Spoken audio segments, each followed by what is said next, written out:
Badan Pusat Statistik BPS Sumsel melaporkan, daging ayam ras jadi penyumbang terbesar provinsi ini inflasi pada April lalu sebesar 0,17% dari total inflasi 0,33%.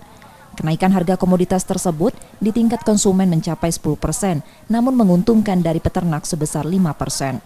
Daging ayam ras salah satu komoditas yang mengalami kenaikan harga setiap tahun, khusus pada momen Ramadan dan Lebaran, karena jumlah konsumsi yang meningkat.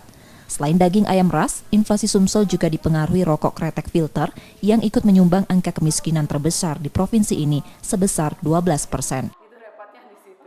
Komoditasnya sebetulnya hampir sama, yaitu daging ayam ras untuk Kota Palembang, daging ayam ras, kemudian ada juga di sana jeruk dan rokok kretek filter. Nah, daging ayam ras ini kan biasanya dikonsumsi oleh semuanya ya, menjelang Lebaran seperti ini kan, puasa biasanya juga menu-menu khusus lah biasanya ya seperti itu. Nah, tentu ini menjadi hal yang baik begitu, meskipun ada kenaikan tapi tidak terlalu tinggi sih. Secara kumulatif, nilai inflasi Sumsel tahun per tahun masih terjaga atau dominan stabil sebesar 1,61%.